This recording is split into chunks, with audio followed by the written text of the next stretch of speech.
देश में बढ़े फ्लू के मामले, आप भी रहे सावधान। सरकार ने जारी की कैसी एडवाइजरी।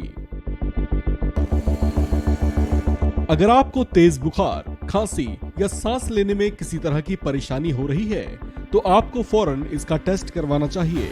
ये लक्षण सामान्य सर्दी जुकाम के हो सकते हैं, लेकिन साथ ही संभावना इस बात की भी हो सकती है कि आप फ्लू से संक्रमित हो गए हों।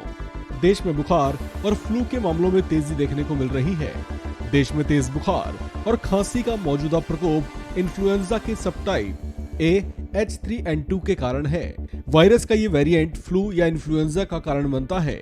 भारत की शीर्ष स्वास्थ्य अनुसंधान एजेंसी ICMR ने बताया कि H3N2 वायरस बाकी दूसरे इन्फ्लुएंजा वेरिएंट की तुलना में ज्यादा लोगों को प्रभावित और बीमार कर रहा है। इस वजह से बड़ी संख्या में लोगों को अस्पताल में भर्ती भी होना पड़ रहा है। इसे लेकर एडवाइजरी भी जारी की गई है और लोगों को जरूरी सावधानियां बरतने का परामर्श दिया गया है। आपको बता दें कि ICMR देश भर में अपने virus research and diagnostic laboratories के नेटवर्क के जरिए सांसों से फैलने वाले वायरस और इससे होने वाली बीमारियों की मॉनिटरिंग करता है। ICMR में महामारी विज्ञान की प्रमुख डॉक्टर निवेदिता गुप्ता के मुताबिक 15 दिसंबर से अभी तक 30 VRDLS के निगरानी डेटा से इन्फ्लुएंजा H3N2 के मामलों में उछाल का संकेत मिलता है।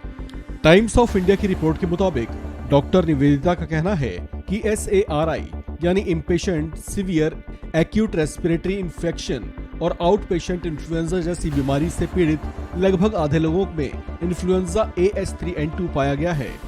डॉक्टरों के मुताबिक ये मार्च के अंत या अप्रैल के पहले सप्ताह से H3N2 वायरस के कारण होने वाले संक्रमण में गिरावट की संभावना है। ऐसा इसलिए क्योंकि इस सीजन में अधिकांश प्रदेशों में तापमान बढ़ना शुरू हो जाता है। ICMR के मुताबिक अस्पताल में भर्ती H3N2 वाले मरीजों में 92% मरीजों में बुखार, 86% को खांसी, 27% को सांस फूलना, 16% को घरघराहट की समस्या थी। इसके अलावा ICMR की मॉनिटरिंग में पाया गया कि ऐसे 16% रोगियों को निमोनिया और 6% को दौरे पड़ते थे। इन्फ्लुएंजा की चिंताओं के बीच शीर्ष स्वास्थ्य अनुसंधान एजेंसी के मुताबिक H3N2 के कारण होने वाले गंभीर और सांस के तेज संक्रमण से पीड़ित लगभग 10% रोगियों को ऑक्सीजन की जरूरत पड़ती है। 7% को ICU में देखभाल की जरूरत होती है। TOI की रिपोर्ट के मुताबिक Fortis memorial research institute Gurgaon में इंटरनेशनल मेडिसिन के निदेशक डॉक्टर सतीश कौल ने कहा कि H3N2 अन्य इन्फ्लुएंजा वायरस की तुलना में अधिक गंभीर लक्षण पैदा करने के लिए जाना जाता है।